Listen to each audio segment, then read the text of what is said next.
오늘 하나님의 말씀은 신약성경 에베소서 1장 17절부터 19절 말씀입니다.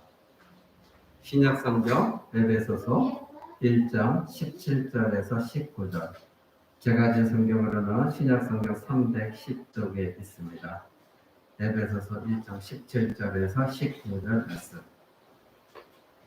찾으신 줄 알고 제가 여러분 앞에 공독해 드립니다. 우리 주 예수 그리스도의 하나님 영광의 아버지께서 지혜와 계시의 영을 너에게 주사 하나님을 알게 하시고 너의 마음을 눈을 밝히사 그의 부르심의 소망이 무엇이며 성도 안에서 그 기업의 영광의 풍성이 무엇이며 그 힘의 강력으로 역사심을 따라 믿는 우리에게 베푸신 능력의 지극히 크심이 어떤 것을 너희로 알게 하시기를 구하노라. 아멘. 이제 우리 계속해서 에베소서 강의를 듣습니다. 그동안 고난주간과 부활주일이 있었기 때문에 두 주를 쉬었지만 이제 계속해서 에베소서를 이어나가면서 여러분이 함께 말씀 나누고자 합니다. 오늘 12번째 시간으로 소제목은 지혜와 계시의 영을 구하라. 이것이 오늘 말씀의 제목입니다. 우리는 불신자가 됐든 신자가 됐든 하나님의 지혜와 계시의 영을 구해야 됩니다.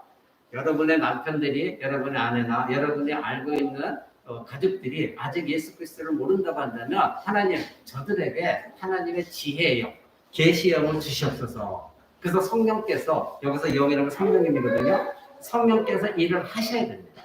그래서 하나님이 그들이 스쳐 지나가는 복음이라 할지라도 그 복음이 들려졌을 때에 하나님의 영이 그들에게 지혜를 주시고 하나님의 계시님을 깨달을 수 있도록 성령께서 도와달라고 우리는 기도해야 됩니다. 그리고 우리도 마찬가지입니다. 우리는 예수께서 믿었지만 계속해서 신자로서 살아가려면 성령님의 도우심이 없으면 우리는 살아갈 수가 없습니다.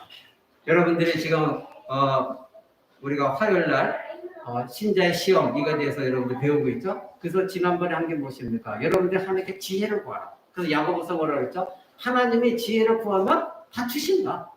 후히 주신다. 꾸짖지 아니하신다. 그런데 어떤 마음으로 구하라? 두 가지 마음이 아니라 오직 하나님께 집중하는 마음을 가지고 하나님 두 가지 마음을 싫어하니, 나누어진 마음을 싫어하니 하나님께 구하라. 그러면 하나님 지혜를 주실 것이다. 여러분에 말씀드렸습니다. 근데 그 지혜의 말씀은 뭐죠? 하나님의 말씀의 의미가 무엇인지를 아는 것이 하나님의 지혜예요. 그러니까 말씀이 없으면 하나님의 지혜를 알 수가 없는 거죠. 그럼 내가 시험에 들었고 고통 가운데 있을 때 어떻게 헤쳐나가느냐? 하나님 말씀이 없으면 하나님의 지혜도 구할 수가 없는 거예요. 그러니까 하나님 말씀을 내가 알고 있어야, 배웠어야, 그렇구나, 하나님 말씀 이건데, 그렇다면 이 가운데서 하나님, 내가 어떻게 이겨나가야 됩니까? 그럴 때 그 말씀을 통해서 하나님의 성령이 여러분의 지혜를 주시는 겁니다. 그러면 그 말씀을 가지고 여러분들이 환난과 고난이 닥쳤을 때에 성령의 인도함 받아서 이겨나가는 겁니다. 그래서 우리도, 신자도 계속해서 지혜와 계시의 영이 필요한 겁니다. 우리가 지난 시간에는, 몇 주 전에는 바로 우리가 창세전에 하나님께 택함을 받았다. 그리고 예수 그리스도의 구속, 죄사함으로 말미암아 우리가 성령의 인치심 받았고 성령의 보증을 받았다. 그래서 하나님 나라의 유산을 물려받았다. 여러분 이것을 다 기억하고 계시죠? 들었던 말씀들을. 이 모든 것들을 우리가 회심하고 거듭남으로 말미암아 우리 안에 일어난 변화들이에요. 그래서 우리 전 인격이 변화되었어요. 과거와 예수 믿기 전과 지금 믿은 것과는 전혀 다른 사람들이에요. 그래서 제가 성경 공부에 누차 말씀드리는 게 우리의 세계관이 바뀌어야 돼요. 우리 인생관이 바뀌어야 돼요. 우리 가치관이 바뀌어야 돼요. 우리 생각이 바뀌어야 돼요. 그런 사람들이 진정한 신자입니다. 근데 나는 예수를 믿습니다 하면서도 자기가 세계관이, 즉 세상을 바라보고 세상의 이치를 생각하는 모든 것들이 여전히 세상적인 방법을 한다면 그 문제가 있는 거예요. 하나님의 말씀을 들었으니 하나님 말씀에 입각해서 세상을 바라보기 시작하고 내 인생을 바라보고 다른 사람들을 바라보기 시작해야 되는 거죠. 그래서 우리의 가치관이 무엇인가? 이것이 전인격적으로 다 바뀌어야 되는 거예요. 그것이 우리의 거듭남인 것입니다. 그런데 이 거듭남이 우리가 가만히 앉았다고 해서 이게 확 한번 변했다고 해서 그게 이어지느냐? 그렇지 않거든요. 왜? 우리는 부패한 존재이기 때문에 여전히 세상적과 똑같이 나가거든요.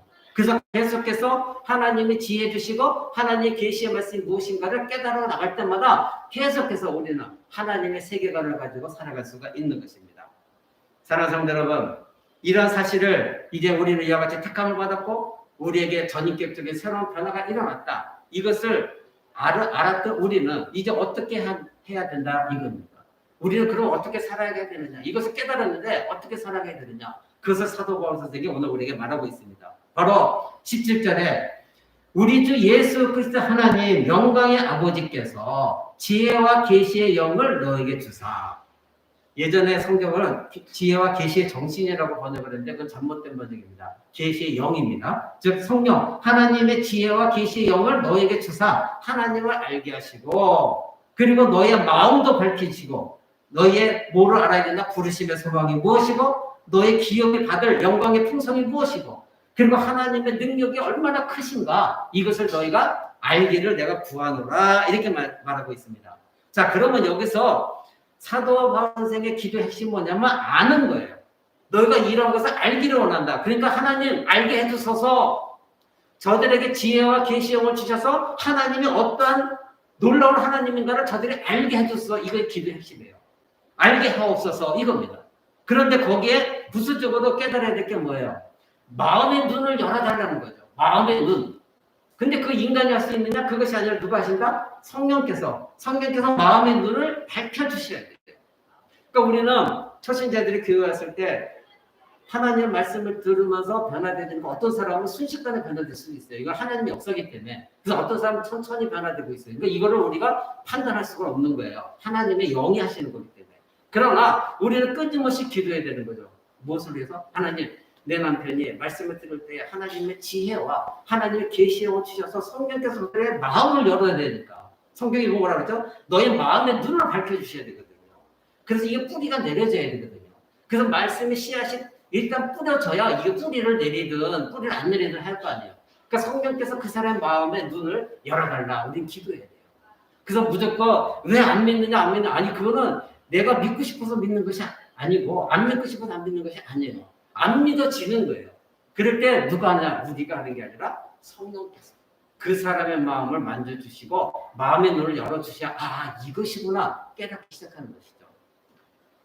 바로 사도 바울 선생이 이것을 우리에게 가르쳐주고 있습니다. 자 그렇다면 첫 번째 부르심의 소망 이건 뭐 여러분들 나중에 점차 좀 자세하게 말씀드리겠지만 오늘은 이 지혜와 계시형을 주신다 이 성령의 역사에 대해서 제가 주안점을 들고 말씀드리기 때문에 간단하게 넘어갑니다. 먼저 부르심의 소망이 뭐죠? 저와 여러분 사실 소망이 없는 사람들이었어요. 예수님 만나기 전에는 저와 여러분에게 무슨 소망이 있겠습니까? 그 뒤에 2장 12절에도 그렇게 분명히 말하고 있거든요. 2장 12절. 그때 너희는 그리스도 밖에 있었고 이스라엘 나라 밖의 사람이라 약속의 언약들에 대하여는 외인이었고 세상에서 소망도 없고 하나님도 없는 자였다. 우리는 하나님을 모를 때에는 이방인이었어요. 그렇죠? 그래서 하나님 밖에 있었기 때문에 우리는 이 세상에는 아무 소망이 없었어요. 성경이 그것을 우리에게 분명히 말하고 있어요. 우리는 소망이 없었던 자이었습니다. 그런데 소망이 생겼어요. 부르심의 소망을 우리는 붙들었어요. 바로 우리는 소망이 없던 자가 이제 하나님의 나를 부르시는 소망이 무엇인가를 알기 시작한 사람들이에요. 하나님 여러분 부르셨다는 거 여러분 믿으시죠? 그래서 이 자리에 나와 있거든요. 하나님은 복음으로 모든 사람들 부르십니다. 그것을 여러분들의 성경 부분에 말씀드린 것처럼 일반적인 부르심이에요. 누구나 다 복음을 들었어요. 예수님이 살아계시다는 거 누구나 다 들었어요. 십자가에 죽으셨고 부활하셨다. 그런데 저와 여러분들에게는 이 말씀으로 부르심이 일반적인 부르심으로 온 게 아니라 효과적으로 우리에게 효과적으로 유효하게 부르심으로 와닿았어요. 그래서 많은 사람이 하나님의 부르심에 들었는데 저와 여러분만은 거기에 반응해가지고 그 부르심이 효과적인 부르심이 된 거예요. 그래서 우리는 그 복음을 받아들인 거예요. 그래서 받아들였더니 이제는 우리에게 소망이 생겼어요. 세상에서는 소망이 없었는데 살아갈 동안 그냥 이 세상의 쾌락대로 살고 즐기며 살았는데 부르심의 소망을 딱 듣고 깨달았더니 어떻게 이제는 하나님이 왜 나를 부르셨는가 그 부르심의 소망이 무언가를 알고 싶어하는 마음이 생긴 거예요. 실제로 여러분의 그런 마음이 있는지 저는 모르지만 어떤 사람은 이제부터 여러분이 그 소망을 가지셔야 돼요. 왜 하나님이 나를 부르셨는가? 그 하나님 부르심의 소망이 과연 무엇인가? 이것을 이제 알기 시작하는 것입니다. 여러분 그럴 때에 여러분들이 이제 하나님이 나에게 우리 에베소 앞에 있는 것 했고 우리 부활주일날 들은 것처럼 내가 하나님 부르심을 나에게 소망을 주신 것은 내가 썩을 운명이 썩지 않을 운명이 되어지는 것. 썩을 몸이 썩지 않을 것을 잊게 되어지는 것. 그저 연약한 몸이 이제는 그리스도처럼 강력한 영광의 몸을 입게 되어지는 이 소망이 우리 가운데 있어야 돼요. 그게 뭐야? 하늘의 소망이거든요. 그러니까 여러분들이 이 땅에 살아갈 때에 너무나 힘들고 어려울 때도 신자들이 견뎌나가는 이유는 뭐냐면 이 세상으로 내가 죽음으로 끝이 아니라는 거예요. 반드시 내가 죽은 다음에는 하나님의 나라가 있다는 거죠. 그것을 붙들기 때문에 우리는 고난 가운데 신앙생활 하면서도 그 소망을 바라보며 살아가는 사람들입니다. 썩을 것이 썩지 아니할 것을 입는 그 나라, 그 나라를 소망하는 것이죠. 그래서 우리는 이 땅에서 이제 하늘에 쌓아둔 그 하나님이 우리에게 주시기로 약속한 그 유산, 그것이 무엇인가 분명히 알고 있는 사람들은 성경적으로 약속한 그 모든 것들이 하나님은 살아계시기 때문에 그 하나님의 신실한 하나님이기 때문에 약속을 반드시 지키시는 하나님을 믿고 있다면 우리는 좌절하지 않습니다. 왜? 그 날은 반드시 올 것이기 때문에. 저희 어머니도 지금 굉장히 지금 연세가 너무 많으셔서 94이신데 몸이 굉장히 힘들어요. 왜냐면 이제 육신적으로는 다 이제 기운도 사라졌죠. 그러나 하나님이 어서섭게 나를 차라리 불러주셨으면 육신적으로 너무 아파요. 아픈 것이 많죠. 근데 하나님 나라를 소망하는 거죠. 계속 빨리 하나님 나라를 불러주셨으면. 근데 하나님이 안 불러주시는 그 무슨 분명한 뜻이 있겠죠. 그러니까 우리는 함께 기도하는 거예요. 살아계시는 동안 그 하늘나라를 소망하지만 결코 좌절하지 않는 것. 그 나라를 계속해서 붙들고 사는 삶. 그것이 하나님 보시기에 아름다운 삶이에요. 육신적으로 너무나 고통스럽습니다. 우리 집사람들은 그래요. 육신적으로 고통스러운 거는 인간이기 때문에 그거는 본성적으로 두려움이 있어요. 수술을 들어간다든가 병원에 가는다든가 그러면 자기가 생각해서가 아니라 스스로 몸에서 반응하는 것이죠. 그런 두려움이 있지만 그런 어떻게 하늘에 대한 소망이 있으니까 우리가 죽고 살고 이런 문제에는 크게 두려움이 없는 거죠. 왜? 차라리 가는 게 우리에게는 영광이고 편한 거거든요. 그 나라에는 진정한 자유가 있거든요. 근데 여러분이 이것을 확신하지 않으면 이 땅에서 내가 먹고 사는 것이 너무나 힘드니까 이 땅에서만 자꾸 관심을 갖게 되면 여러분 그 소망이 점점 사라지면서 어떻게 돼요? 좌절과 절망과 낙심성이 일어나지 못해요. 그러나 분명한 소망이 부르심의 소망. 하나님 왜 나를 부르셨을까? 분명히 부르심의 소망을 굳건히 붙들고 있는 사람들은 그런 가운데서도 그래요 하나님 내가 갈 곳은 하나님 나라이기 때문에 그 소망을 붙들고 살아가는 겁니다. 그 다음 두 번째로 성도 안에서 기업의 풍성함을 말합니다. 지금 사도 바울 선생이 너희의 18절에 성도 안에서 기업의 영광의 풍성함이 무엇인지를 알게 하시기를 원한다. 여러분 이것은 무엇입니까? 우리에게는 하나님의 나라 유산이 있어요. 이 풍성함은 이루 말할 수가 없는 거예요. 이거는 뭐 성경적으로 나와 있는 내용이지만 이것들은 여러분들이 믿어야만이 여러분에게 역사하는 말씀이에요. 그래 그런 나라가 있어? 이렇다 그러면 여러분 그것을 경험하지 못해요. 이 땅에서 현재적으로 경험하지 못해요. 예수님 십자가 죽으셨어? 그렇다면 예수님의 십자가 죽음이 나에게 현재적으로 다가오지 않아요. 그러나 예수님이 2000년 전에 죽으셨다는 것이 확실히 나에게 현재적으로 경험되는 사람은 장차 내가 죽어서 갈 그 나라도 그 엄청난 영광의 그 나라를 현재적으로 경험하며 살아가는 사람이에요. 그것이 신앙입니다. 근데 우리에게 그것이 없다 보니까 어떻게 해요? 나에게 힘들고 어려운 일 있으면 좌절하는 거예요. 왜 인간이 이렇게 좌절할 수 있어요? 한순간 넘어질 수 있어요. 그런데 어떻게 바로 내가 일어날 수 있는 일은 뭐야? 내가 갈 곳은 저곳이지. 내가 불과 이제 몇십 년 뒤면 갈 나라가 저건데 지금 여기서 내가 좌절해서는 안 되겠지. 다시 일어설 수 있는 소망을 붙드는 것이죠. 그것이 신자인 것입니다. 여러분 우리가 앞에서도 배웠습니다. 1장 11절에 모든 일을 하나님의 마음의 원대로 역사하시는 자의 뜻을 따라 우리가 예정을 입어서 그 안에 기업이 되었다. 이거예요. 기업이 되었다고 뭐죠? 하나님의 나라를 물려받을 수 있는 상속권자가 되어져 있는 것. 이것이 뭐예요? 우리의 기업의 영광의 풍성함이에요. 근데 이것을 우리가 말씀으로 받아들이지 않고 믿어지지 않으니까 이것이 얼마나 아름다운 것인지를 우리는 깨닫지 못하니까 이 땅의 힘든 것만이 생각되어지는 것이죠. 세 번째로는 그 힘의 강력함, 하나님의 능력을 깨닫게 해달라 기도하고 있거든요. 여러분 이것은 무엇일까요? 분명히 사도 바울 선생이 우리가 19절까지 읽었지만 20절에 이렇게 말합니다. 그 능력을 뭐라고 말하냐면 그 능력이 그리스도 안에서 역사하사 혼자 가운데서 다시 살리시고 하늘에서 자기의 오른편에 앉히셨다. 뭐예요? 예수 그리스도 죽은 자 가운데서 죽은 상태에서 다시 부활시키는 부활의 능력을 말하고 있습니다. 그러면 여러분들이 지난주에도 부활절이라 말씀드렸지만 여러분들이 부활을 믿고 있다고 한다면 여러분들이 다시 부활할 것도 붙들고 있어야 돼요. 그러면 하나님이 예수 그리스도를 죽은 자 가운데 살리신 그 능력이 하나님의 능력으로 간다면 나도 죽은 상태에서 나를 살리신 그 능력을 믿어야 되는 거예요. 그러면 죽은 자라도 다시 살리시는 하나님의 능력, 없는 것을 있는 것처럼 부르시는 그 하나님의 능력, 그 능력을 믿고 있다면 여러분들이 하나님의 능력 무엇을 의심하겠습니까? 우리는 하나님을 능력을 의심할 때가 많이 있습니다. 하나님 이거 과연 해결될 수 있을까? 여러분 끝까지 기도하십시오. 이번 목요 시간에도 여러분에게 말씀드렸죠. 성경 공부 때 여러분은 원석이에요. 원석. 그죠? 나에게 왜 시련이 오느냐? 여러분들은 속에 다이아몬드가 들어있어요. 근데 그 다이아몬드를 하려면 어떻게 돼요? 깎아야 돼요. 그걸 가공해야 돼요. 원석인데 하나님 이 원석을 하나님 다듬으시고 계세요. 그래서 나중에는 어떻게 해요? 하나님을 다듬으셔서 가장 하나님께 흡족할 때 그때에 그것이 진정한 여러분들의 본 모습이 나오는 겁니다. 여러분 그거는 하늘나라 가야 되는 거예요. 근데 이 땅 가운데 있을 때는 그 원석이 깨어져야 돼요. 계속 다듬고 해서 다이아몬드의 모습이 자꾸 드러나줘야 되는 거예요. 근데 이것이 싫다고 하면 나는 그냥 원석으로 묻혀있다고 그러면 그 무슨 소용이 있겠냐 이거죠. 여러분 하나님은 보물이에요. 다이아몬드예요. 그것을 하시고 나를 하나님 다듬으실 때 하나님이 지금 나에게 이러한 다이아몬드 빛이 드러나게 하시고자 나에게 지금 이런 시련도 주시고 훈련시키시구나. 그렇다면 여러분들 이 훈련들을 정말 하나님께 감사하며 넘길 수가 있어요. 근데 이것이 안 사람과 똑같이 좌절과 절망하게 되면 그거는 그냥 고통으로 끝나요.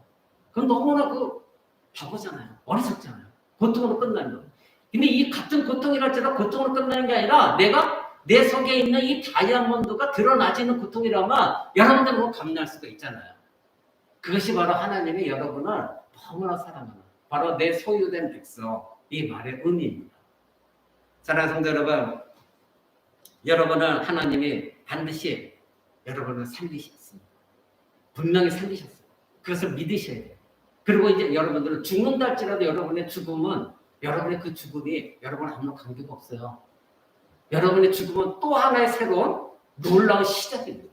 그것이 신자입니다. 그러니까 여러분들은 세계관과 인생관 모든 게 바뀌어져야 이것이 믿어질 수가 있어요. 근데 내 세계관, 인생관, 내 가치가, 생각이 세상 것의 이론에 머물러 있다면 이런 생각이 나에게 들을 수가 없죠. 그럼 어떻게 돼요? 세상 사람과 똑같은 생각을 가지고 살아가다가 나는 그리스도인인데 믿고 있다가 이런 일이 안 벌어지면 하나님이 있어 없어 불평하게 됩니다. 신자는 이러한 핵심적인 교리를 바르게 아는 것이 신앙생활의 핵심입니다. 그래서 사도 바울은 우리가 어떻게 하나님의 자녀가 되었고 하나님의 자녀가 되었던 무엇을 올바르게 알아야 하는지를 알고 있기 때문에 이 기도를 한 거예요. 너희가 지금 에베소서 사람들 불신자가 아니에요. 기독교인이에요. 근데 이들이 너희가 그리스도인이 됐다. 그렇다면 너희가 알아야 될 것이 무엇이냐? 그것을 지금 말하고 있어요. 그것을 알아야 된다면 어떻게 되나? 하나님의 지혜와 계시의 영이 필요하다. 그리고 너희는 그 하나님 왜 부르셨는가? 그것을 통해서 부르심의 소망을 알아야 된다. 그러려면 성령께서 너의 마음을 밝혀주셔야 된다.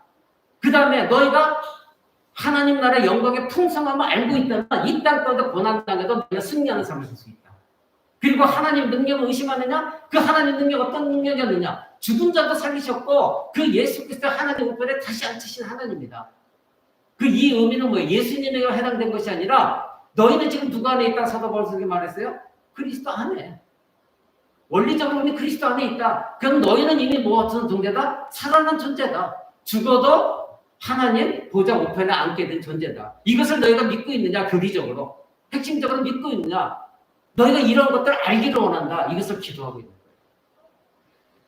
저는 여러분들을 위해서 기도할 때도 이 기도합니다. 그리고 불신자들이 위해서 기도할 때도 이 기도합니다. 방법이 없어요. 하나님이 하실 때 하면은. 여러분들의 방법이 없어요. 여러분들이 진정으로 그리스도인으로 행복한 삶을 살려면 방법이 없습니다.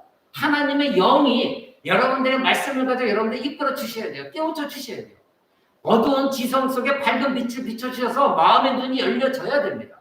여러분들의 죄에 대한 마음을 활짝 열어놓고 있습니다. 그래서 죄가 들어와서 여러분의 마음속에 집을 엄청 크게 짓고 있어요. 대단한 건물을 짓고 있어요. 여러분 내버려 두었기 때문에. 죄를 그대로 받아들였으니까. 그러니까 하나님 말씀이 들어올 여지가 없어요. 그래서 회개하라는 것입니다. 그래서 성화의 과정을 거치라는 겁니다. 우리는 예수 그리스도를 믿었을 때에 누구나 다 처음에 거룩하게 되었습니다. 원리적으로 거룩함을 입었습니다. 왜? 예수 그리스도의 십자가 보혈로 깨끗이 시침을 받았기 때문에. 그렇죠? 근데 여러분 나 거룩하게 해주서가 아니라 이제는 어떻게 해? 하나님이 나이가 거룩하니 너희도 거룩하라. 이 말 뜻은 너희는 예수 그리스도를 믿음과 동시에 새 사람이 되었다. 거룩한 자가 되었다. 그런데 이제 옛사람의 풍성대로 자꾸 살아가니 싸워라. 그래서 그 처음에 받았던 거룩함을 유지하기 위해서 계속해서 성화의 과정 속에 싸워나가라. 네 안에 있는 죄와. 그럼 어떻게 해요? 말씀을 들어올 수밖에 없어요. 말씀으로 들어야 돼요. 그래서 이 말씀이 내 안에 뿌리를 내려야 되는데 내가 말씀을 떠나고 오늘 조국교회가 말씀을 등한시하다 보니까 죄만 자꾸 들어왔어요. 그래서 죄가 계속해서 자기 집을 쌓아나가. 자기도 몰라. 그래서 엄청난 빌딩을 쌓아갔어요.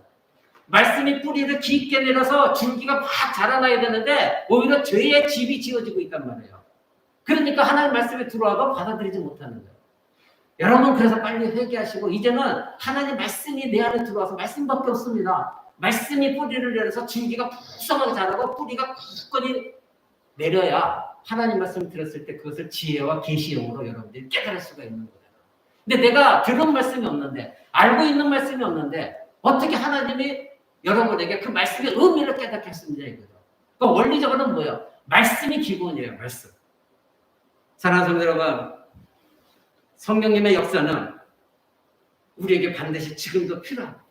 하나님의 놀라운 구속기, 그것이 의미가 무엇인가? 그리고 성령님의 도우심, 이것은 매일매일 우리의 삶에도 필요해요. 여러분 안에는 두 가지 마음이 있다고 말씀드렸잖아요. 세상 사람들 한 가지 마음이에요.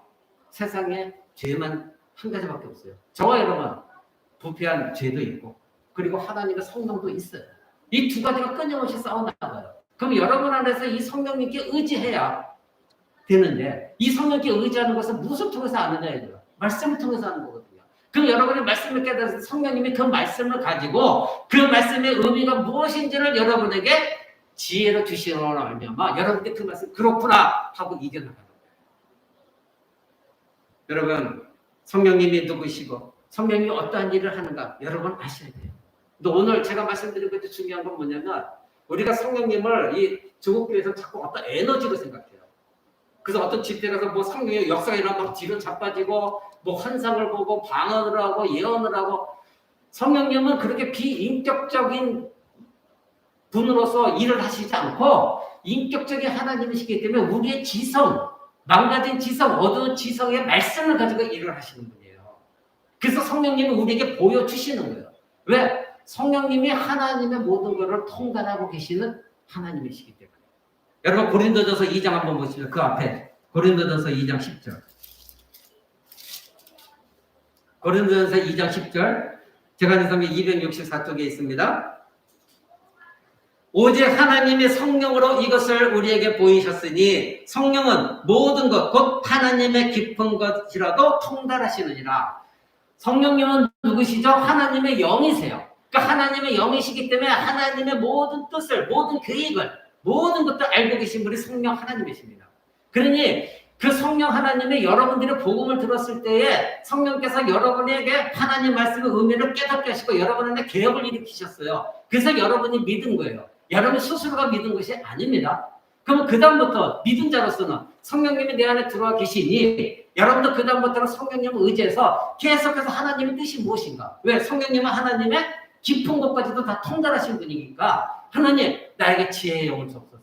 하나님 나에게 계시의 영을 주옵소서. 성령님 말씀해 주옵소서. 그래서 이 말씀 내가 아는 것 가지고 지혜를 가지고 이 세상에 살아갈 수 있도록 여러분의 곤란을 닥쳤습니까? 하나님 어떻게 헤쳐나가야 됩니까? 하나님께 무릎 꿇을 수밖에 없잖아요. 그럼 맹목적으로 기도해요?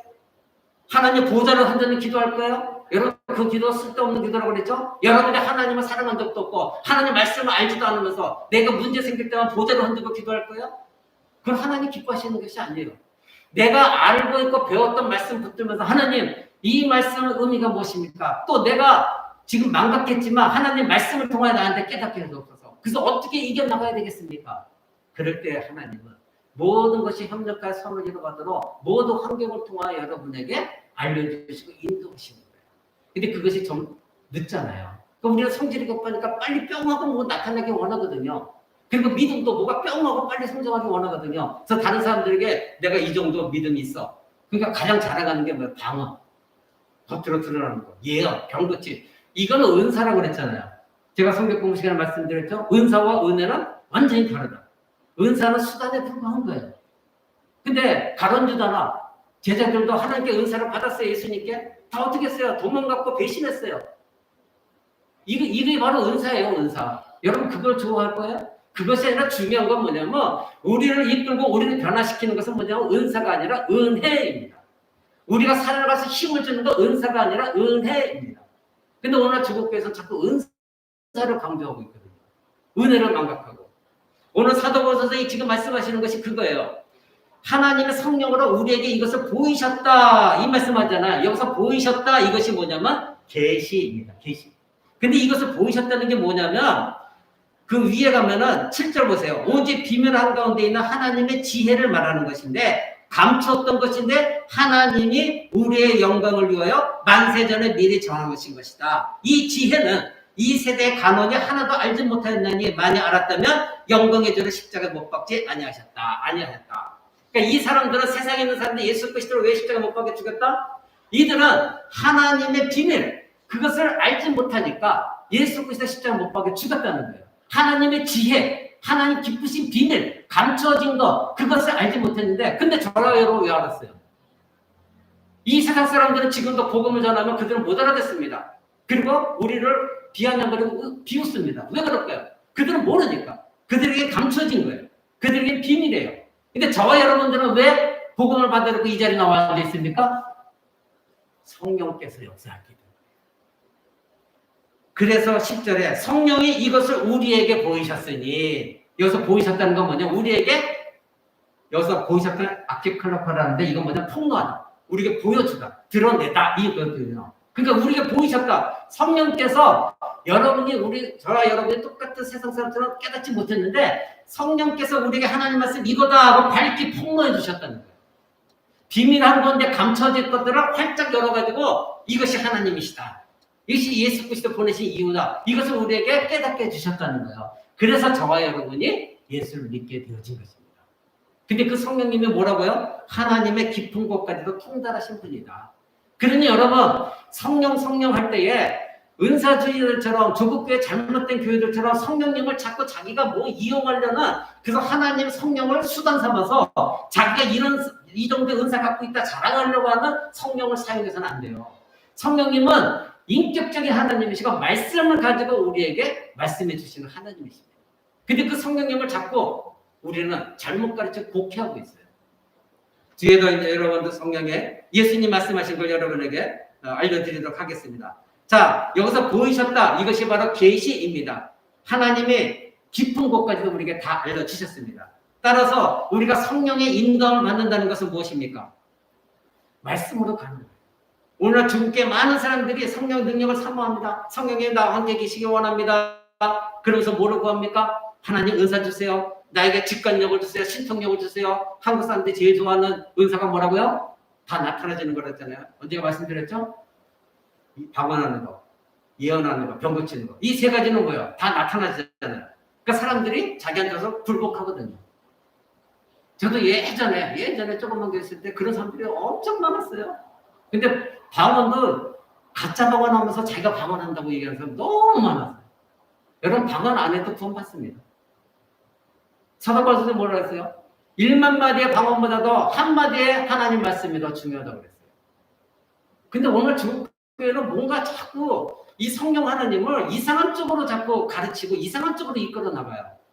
근데 성령님은 이러한 이상한 것의 은사를 통해서 일하시는 분이 아니라 우리에게 말씀을 통해서 일을 하나님의 모든 것까지 통달하신 하나님이기 때문에 우리에게 계시하심으로써 하나님의 뜻이 무엇인가 알려주심으로써 일을 하시는 우리 성령 하나님이에요. 그래서 여러분 성령님을 구할 때는 하나님 저에게 지혜의 영을 주옵소서 이렇게 기도하셔요. 나에게 이 뜻이 말씀을 읽을 때 잘 의미가 깨달아지지 않을 때 하나님 이 말씀의 의미가 무엇입니까? 근데 그 전에는 뭐가 알아야 돼요? 여러분 교리를 알아야 돼요. 그래서 교리를 잘 배운 사람들은 이 말씀 뜻이 이거구나. 그래서 성령님께 구할 때 성령님 여러분을 이미 들은 것이 있기 때문에 그것을 가지고 일을 하십니다. 그러면서 하나님 말씀이 이거다 알려주시는 거예요. 그때 여러분들은 맞아. 그래서 그 말씀 듣고 다시 일어나는 거예요. 사랑하는 성도 여러분, 우리가 분명히 알아야 되는 것은 내 마음에 성령님이 계셔서 무언가 어떤 일이 이루어지고 내 마음의 평안을 찾기 위해서 성령님을 찾고 이런 것은 잘못된 거예요. 만약에 내 안에 평안이 있는 것이 성령 때문이라고, 성령 때문에 내 마음 평안해졌다고 생각한다면 여러분 절에 가서도 평안을 찾는 사람 많아요. 그죠? 한적한 절에 가고 막 스트레스 풀고 마음 편하던 사람 많아요. 그 사람들에게 성령이 있는 거예요? 아니거든요.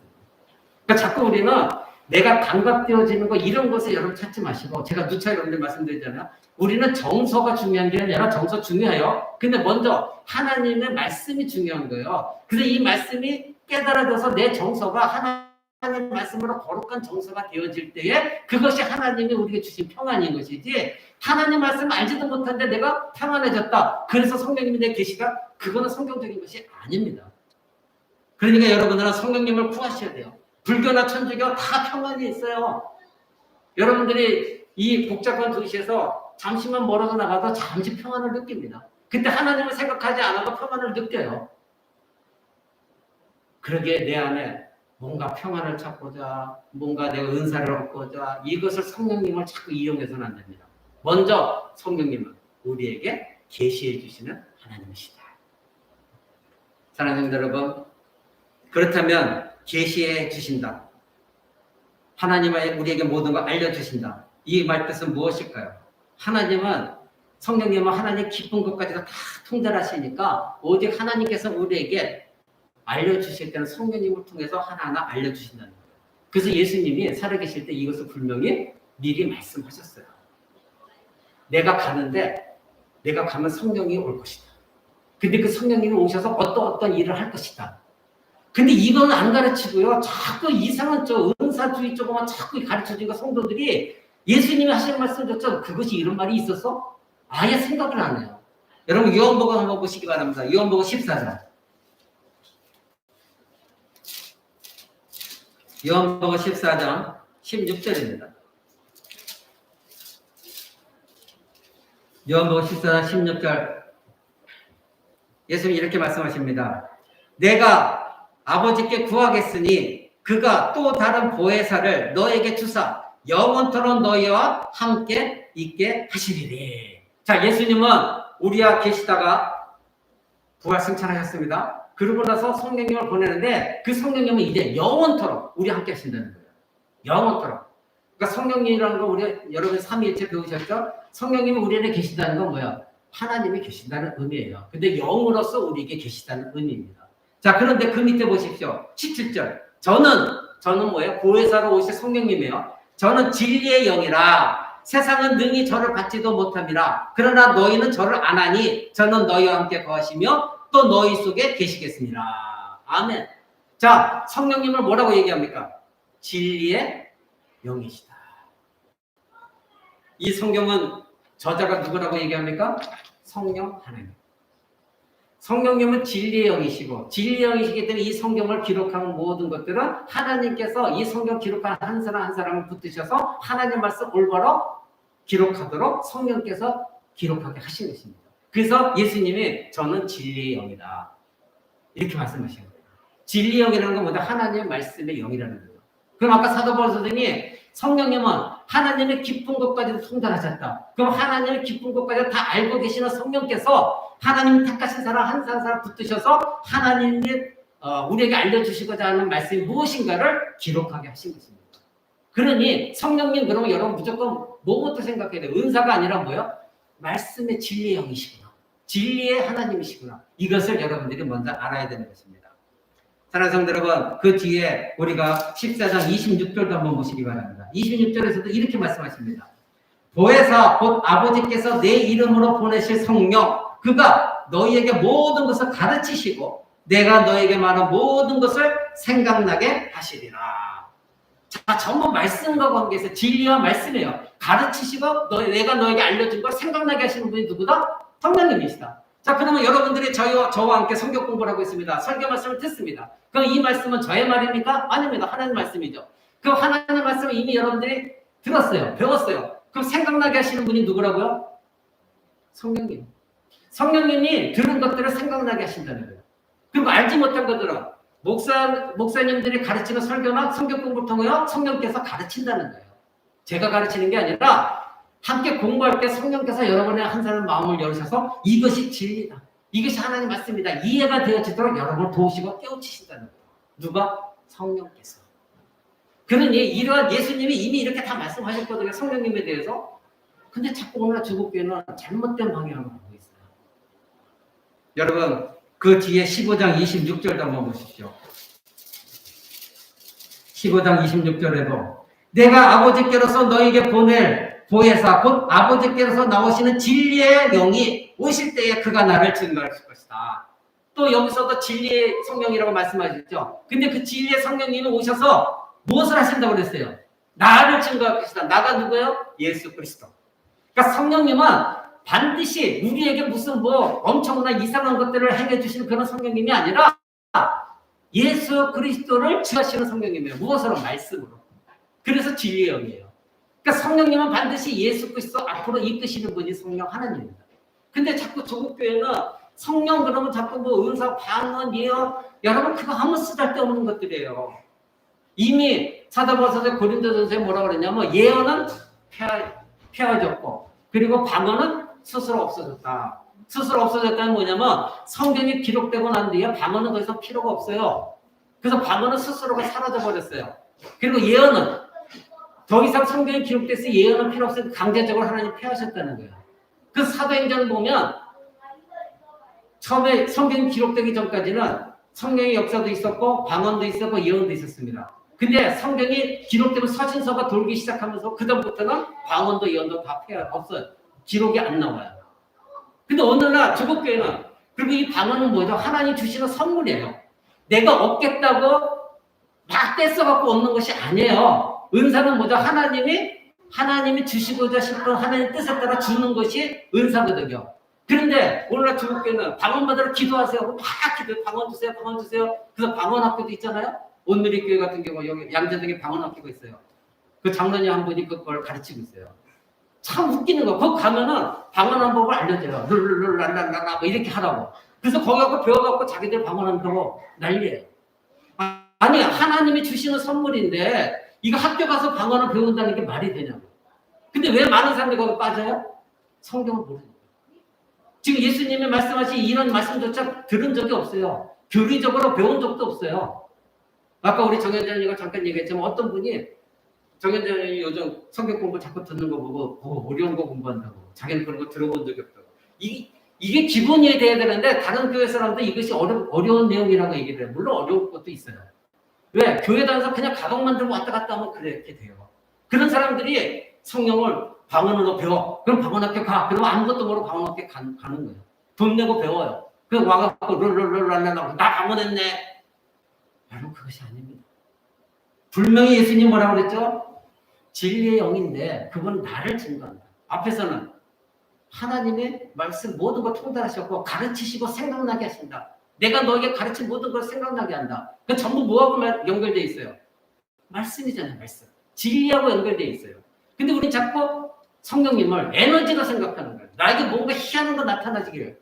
그래서 한국 사람은 자꾸 폼내고 과시하는 걸 좋아하다 보니까 방언도 아닌 방언하면서 자기 자신의 방언한다고 막 폼잡고 그런데 여러분 넘어가시기 바라요. 여러분 방언 안 받아도 아무 지점 없어요.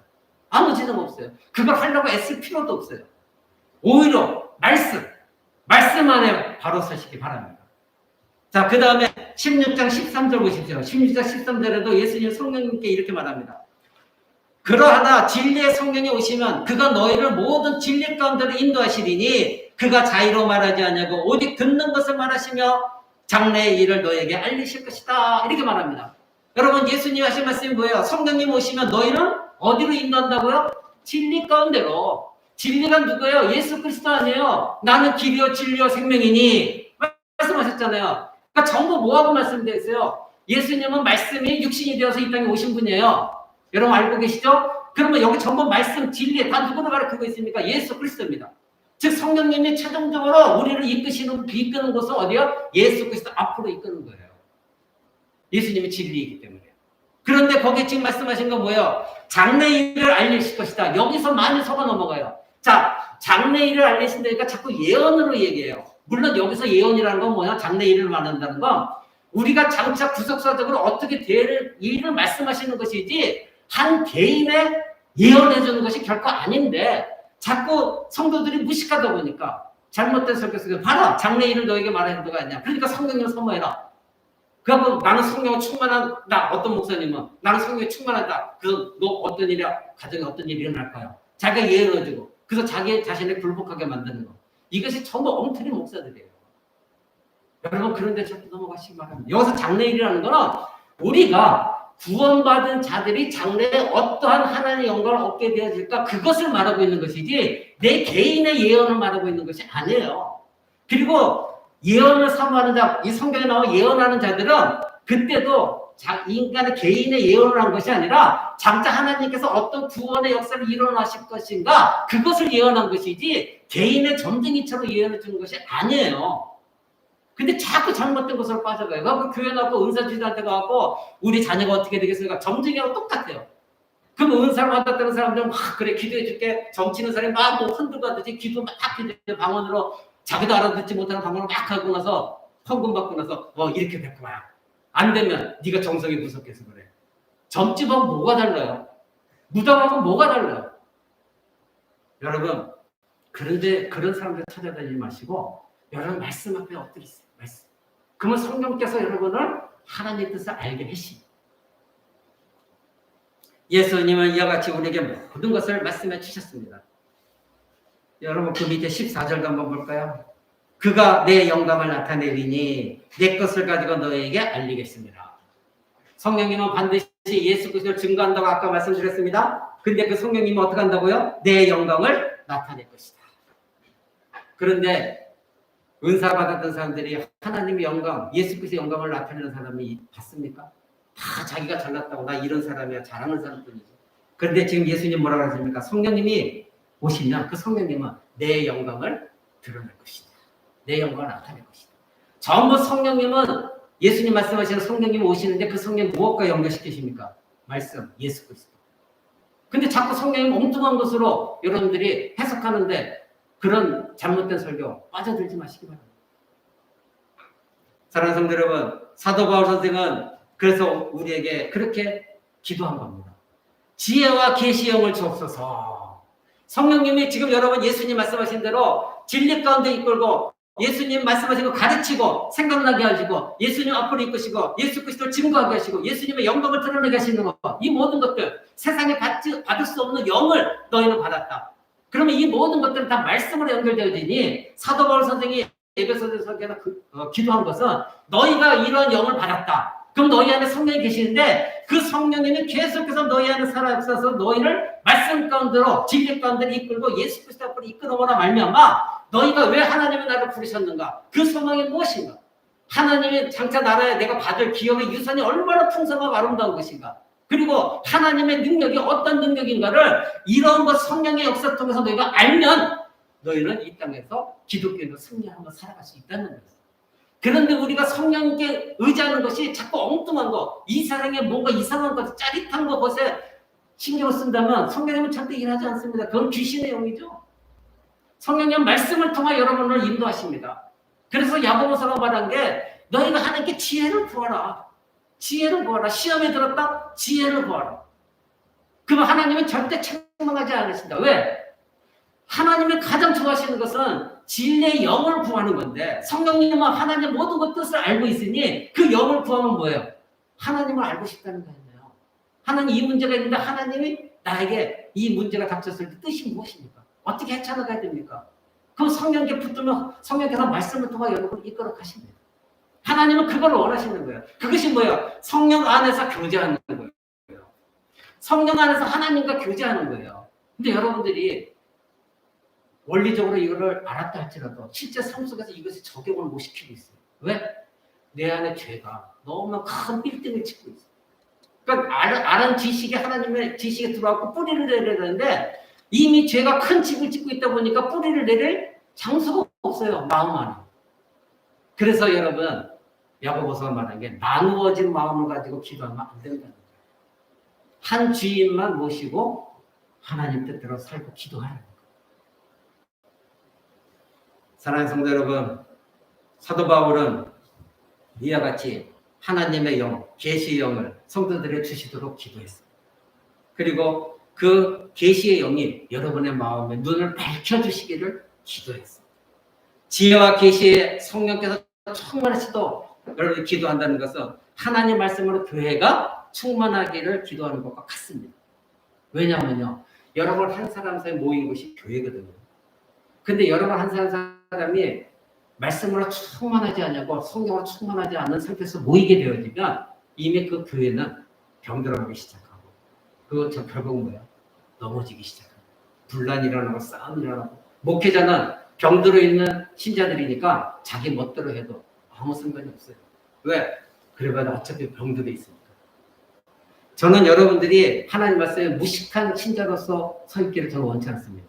여러분들이 저에게 가르침 받고 설교를 듣고 하다가 어느 날 제가 잘못된 설교를 예를 들어 하나 주시다. 그럼 여러분들이 설교가 다 끝난 다음에 목사님 전에는 이렇게 가르치셨는데 이번에는 왜 이렇게 됐죠? 그건 목사가 어떻게 해요? 정신 바짝 들 거 아니에요. 그런데 어떤 교회는 자기가 막 말을 뒤섞고 이 말 저 말해도 아무도 뭘 그냥 은혜 받았어요 이렇게 끝나. 그럼 어떻게 해요, 목사님? 공부 안 해요. 공부할 이유가 없어요. 왜? 어차피 다 병들어 있으니까 내 마음대로 하면 되니까. 여러분 그런 교회를 원하십니까? 그래서 여러분들은 깨어 있어야 되는 거예요. 그래서 여러분들의 지혜의 영과 계시의 영을 하나님 나에게 주셔서 내게 말씀을 가지고 올바른 말씀을 분별해서 청정도 살아나게 하시고 그래서 하나님 성령 안에서 내가 하나님과 말씀 가운데 하나님과 교제하기 원합니다. 이러한 성도 여러분들이 되셔야 돼요. 저는 그러한 성도 여러분들이 되시기를 간절히 바랍니다. 사랑하는 성도 여러분, 성령께서 교회로 충만하게 하시는 것은 바로 지혜와 계시의 영입니다. 이것은 바로 뭐냐면 하나님을 아는 지식입니다. 하나님을 아는 지식. 하나님을 아는 지식이 없으면 여러분들이 하나님과 교제할 수도 없고 여러분들이 내가 지금 어떤 상태인가를 알지도 못해요. 오직 하나님 말씀만이 이 계시의 말씀만이 여러분이 얻었던 이 지성의 아주 어둠 속에 있는 것을 이렇게 빛으로 드러내 보이면서 아 내가 어떤 존재구나 이거 알기 시작하는 거예요. 그럴 때 회개가 일어나는 거예요. 내가 회개가 안 일어나는 난 왜 이렇게 회개 기도하십니까? 아니요 난 죄진부터 잘 모르겠는데요. 그 사람은 지금 말씀 안에 있는 사람이 아니에요. 제가 말씀 안에 있으면 회개거리가 왜 없습니까? 하나님이 알려주시는데 이 어두운 지성 가지고 죄를 범한 걸 하나님이 하나하나 알려주시고 깨닫게 하시는데 왜 회개가 없겠어요? 그죠?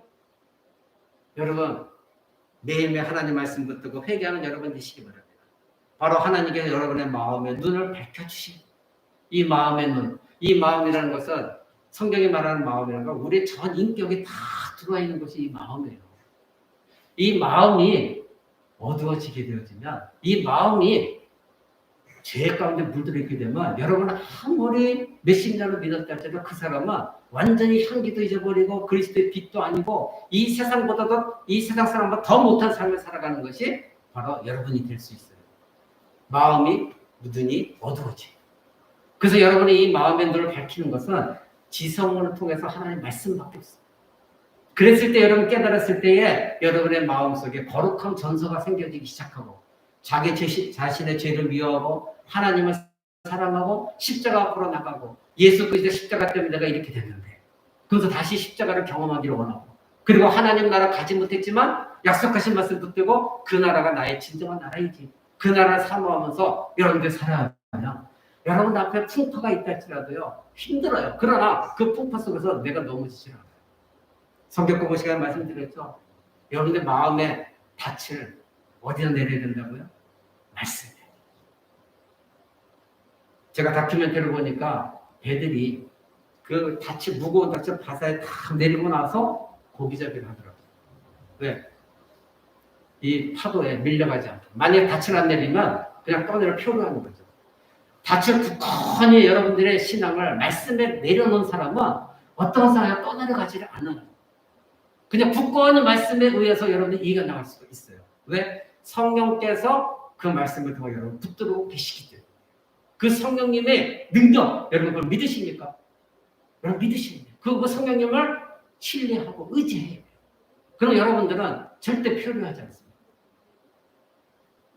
사랑하는 성도 여러분, 그리스도를 머리로 하는 참된 교회는 바로 이러한 하나님의 거룩한 백성들이 성령으로 충만되어서 제가 누차 말씀드리면 성령 충만, 은혜 충만, 말씀 충만 같은 말씀이라고 그랬어요. 여러분 은혜 충만이 내가 뭔가 세상적인 얘기를 잔뜩 듣고 재미나고 안 좋았다고 해서 은혜 받았다 이것이 아니라고 그랬어요. 진정으로 말씀이 그 안에 충만하지 않으면 성령 충만이 아니에요. 왜? 예수님 오늘 분명히 말씀하셨죠? 성령님은 무슨 영이다? 진리의 영이다. 그럼 여러분이 말씀이 없이 내가 성령 충만했다 그러면 있을 수가 없는 일이에요. 그러면 말씀이 내 안에 살아가고 말씀이 충만하고 성령이 충만하면 그게 뭐예요? 은혜가 충만한 것이죠. 그래서 성령님은 은혜의 성령님이시기 때문에. 그러니까 성령님이 충만하다는 건 뭐예요? 말씀이 충만하다는 거. 내 안에 또 다른 나이가 있는 이 부패한 본성이 지금 완전히 힘을 잃어버리고 있는 상태죠. 근데 여러분 말씀을 놓쳐버리세요. 많이 놓칠 때가 있죠. 그때 어떻게 해요? 죄가 슬고 많이 다시 살아나요. 여러분도 모르게. 그래서 어떻게 한다고요? 뱀이 담을 넣는다듯이 자신도 모르게 아주 슥 들어가고 하와에게 들어간 것처럼 여러분에게도 뱀이 담 넣듯이 슥 소리도 없이 들어가고 여러분 안에 슥 들어와서 집을 짓기 시작하는. 그러면 사단의 집이 점점 더 쌓여지기 시작하죠. 그럼 성령님은 여러분의 손으로 소멸되기 시작하죠. 그럼 은혜가 마르기 시작하죠. 은혜는 완전히 멀어지게 돼요. 그럼 말씀은 떠나버려요. 그러고 나서 어떤 환란이 닥치면 하나님 원망이에요. 그러나 성령이 충만한 사람은 자기에게 고난이 닥쳐도 하나님을 절대 원망하지 않습니다. 왜? 이미 말씀 못하고 자기 자신이 무엇이 잘못된 걸 알기 때문에. 하나님과 교제하다 보니. 그러나 하나님 이런 가운데서 내가 다시 하나님을 붙듭니다. 도와달라고. 성령께 붙들고 말씀으로 이겨나가게 해달라고 할 때 하나님은 또 말씀을 통하여 여러분의 모든 것을 깨닫게 하시면서 그렇군. 그랬을 때 여러분이 주변에 있는 모든 일들을 하나하나 하나님의 협력과 선을 이뤄가면서 결국 뒤돌아봤을 때 하나님이 하셨네. 내가 한 게 아니라 하나님이 하셨다. 여러분의 남편들 조급해하지 마십시오. 여러분의 남편들 하나님이 왜 여러분을 만나게 하셨을까요? 분명한 뜻이 있으실 것입니다. 저는 그렇게 믿고 있습니다. 여러분들이 어떻게 해서 예수 그리스도를 믿었는지 여러분 스스로가 자기가 믿겠다 결심하고 믿는 사람 아무도 없습니다. 여러분의 믿음을 통하여 여러분의 그리스도의 향기가 되어져서 여러분의 빛이 되어졌을 때 하나님이 하십니다. 다만 여러분이 해야 될 건 남편을 위해서 하나님 내 남편에게 지혜와 계시의 영을 주옵소서. 나에게 역사하신 것처럼 저 인간 불쌍히 여겨주시고 하나님 성령으로 감동감화 시켜주옵소서.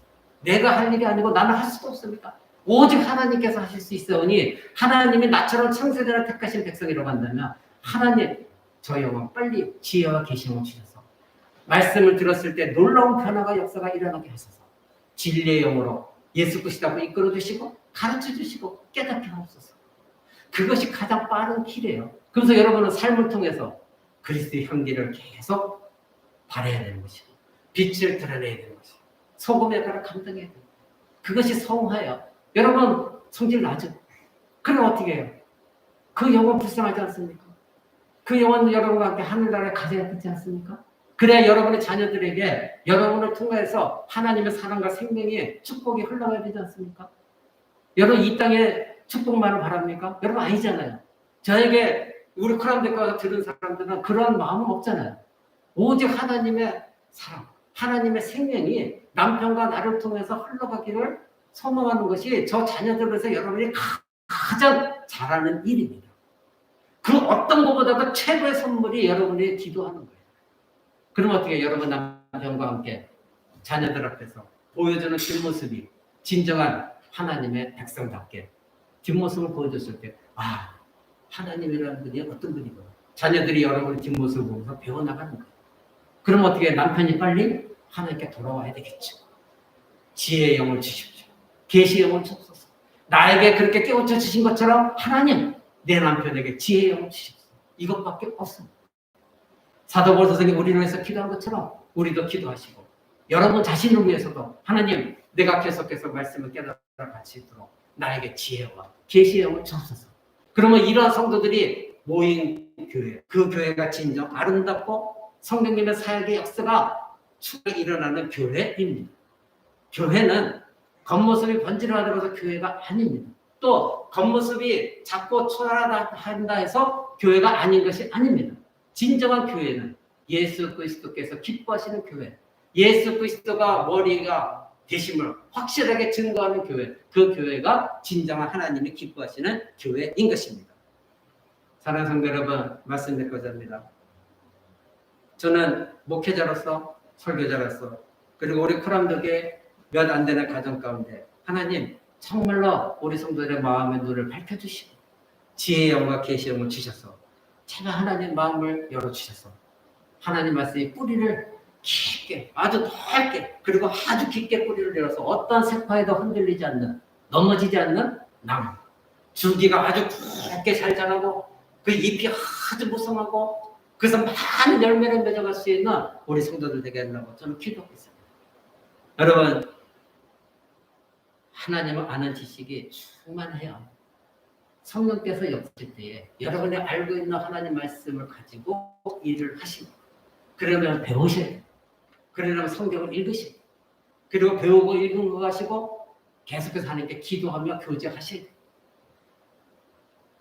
여러분 가운데는 저도 집에서 제가 설교한 거, 그리고 성경 공부 가르친 거 계속해서 저도 듣고 있습니다. 저도 들으면서 저도 은혜를 받습니다. 그러면서 계속해서 그때 내가 하나님께서 이런 말씀을 주셔서 원고에도 없는 이 말씀을 하게 하셨구나. 그것도 저도 감동을 받습니다. 여러분 가운데는 하나님 말씀 제가 가르치는 거 계속 듣고 또 듣고 하면서 신앙에 쌓여가는 사람도 있습니다. 여러분, 하나님 말씀은 듣고 들어도 지겹지가 않습니다.